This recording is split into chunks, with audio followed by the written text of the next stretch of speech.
today's video, we're going to take a look at what's going to happen if the Ottoman Empire comes back in the modern day. And the Ottoman Empire was one of the strongest empires in the entire history of mankind, and I might be exaggerating the borders of the Ottoman Empire. I mean, I'm not sure about all of these regions, but when I looked it up on Google, this is what just showed up. So yeah, let's see what's going to happen if the Ottoman Empire comes back. So first of all, they're going to try to stabilize their country, as this is probably the most unstable country in the world. I mean, it has all of the Arab countries, it has all of the Eastern European countries, even has parts of Russia, so Russia is not happy right now. So yeah, stabilizing the country is going to be a hard part. Also, they're going to be militarizing their country, so you guys are going to see some very tough invasions. But yeah, let's just say that after 300 years of stabilization and militarization and also building their economy, we are now going to see some wars happening. The first war is going to take place in the Middle East, where we can see that the Ottoman Empire declares war on the remaining parts of Saudi Arabia. Now, this part is just a desert. Like, there's literally nothing over here. All of the major cities are over here, except for the capital city. There is literally nothing here. So yeah, the Ottoman Empire is going to have an easy time invading Saudi Arabia, and we can see that the Ottoman troops are now pushing into Saudi Arabia. They take the capital city, which was Riyadh, and just like that, the remaining parts of Saudi Arabia just surrender. And in a peace treaty, we can see that all of Saudi Arabia got completely annexed by the Ottoman Empire. Now, for right now, a lot of countries in Europe are pretty scared of this Ottoman Empire thingy. So yeah, another thing is that major alliances like NATO, CSTO, the EU, or the UN, they do not exist in my videos. So yeah, there is no alliance in Europe. Maybe a crusade might happen, but I don't know. Okay, back here in the Middle East, we can see that the Ottoman Empire declares war on all of these countries. I mean, they're feeling confident enough to do this, so yeah. And these countries include Yemen, Oman, the UAE, Qatar, and Bahrain. Now, Yemen was already pretty screwed by the Ottoman Empire, and the country of Yemen just surrenders within 2 days. Following this, we have the capturing of Qatar and Bahrain. The UAE is probably the only strongest country here, but they also lose their capital city, which was Abu Dhabi. This leads to their surrender, and Oman is like, hey, we are not gonna get screwed by the Ottoman Empire, and they just go ahead and surrender. Now, the Ottoman Empire is still going expansion mode here, so that is why you're gonna see some annexations taking place. And in a peace treaty, we can see that all of these countries got completely annexed by the Ottoman Empire, and now all of the Arabian Peninsula is under the Ottoman control. But this is clearly not enough for the Ottoman Empire, as they're thinking of expanding even more now. And for expanding, we can see that they declare war on Eritrea, Somalia, and Djibouti. Yeah, they want all of the coastline. They like having the coastline. But yeah, anyways, we can see that the Ottoman troops have now entered Eritrea, and they take all of Eritrea within 1 month. Djibouti gets rolled over, and what are you expecting from Somalia? The Somaliland rebels just rebel against the government, and then I don't remember a country named Somalia. So let's take a look at a peace negotiation now. And yeah, this kind of happened. Whoa, the Ottoman Empire is looking long. Damn. But as of now, they're done fighting the Arab countries, even though I really want them to invade Egypt, but I just love this border. So for now, Egypt gets to live. They don't just get to live. They unite with Libya and Algeria in order to get resistance against the Ottoman Empire. So yeah, now the Ottoman Empire is gonna focus on Iran. I mean, who doesn't want their hands on the massive oil fields of Iran? And just like that, they declare war on Iran and Azerbaijan. Now, Azerbaijan here loves Turkey, so they just go ahead and surrender. I mean, it wasn't a surrender, but they just decided to join the Ottoman Empire. Nice. And now the Ottoman troops can easily enter Iran, because this part is mountainous, and Azerbaijan joined, so it's kind of easy now. But yeah, they get into Iran. They reach the capital city, and they take it successfully, but Iran doesn't surrender. We can see some more troops entering from the southern parts, where now they have their hands on the massive oil fields. I mean, that was the reason why the Ottomans invaded, and they're making some significant gains in the southern parts. And we can see that the Ottoman troops are focusing in on the coastline without facing any Iranian resistance. But as we can see here, they've got all of the coastline parts, so now they're gonna negotiate peace with Iran. Also, Iran might lose some other territories which the Ottomans have not invaded, so yeah. Whoa, yeah, this is looking very good for the Ottoman Empire. The Ottomans are now at their peak, and as I told you, they love the coastlines for some reason. And now they have a border with Pakistan, who is really scared right now. They don't want their coastline to be taken away by the Ottomans. But yeah, after all of this, now we can see that the Ottoman Empire is gonna focus in on Europe, where they got some countries to invade. And these countries include Hungary, Slovenia, and Italy. Now, I'm saying Italy because if you don't know, the Ottomans always had a dream of conquering Italy. So yeah, this is also probably gonna be their last invasion. I don't know. Wow, we have a lot of history between the Hungarians and the Ottomans. But we can see that Budapest was taken by the Ottoman Empire, and this leaves Hungary out of this war, and Slovenia gets absolutely devastated. And one more thing is that the Ottoman Navy is probably the best navy in the world. world now, especially in the Mediterranean region.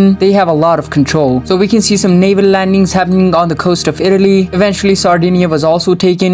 One landing was made near Rome where they successfully take the capital city, and eventually all of these troops just meet up. And I'm making it look easy, but the Ottoman Empire is the strongest country in the world, so yeah, you can expect it to happen. And eventually all of the Italian troops are now moving towards Switzerland, and because of that we can see that Italy just goes ahead and surrenders, and complete annexation it is. But yeah, this is probably every Turk guy's dream. And this is gonna be it for today's video. If you enjoyed this video, make sure to subscribe, leave a comment, and tell me what you guys want to see in the future. And thank you for watching.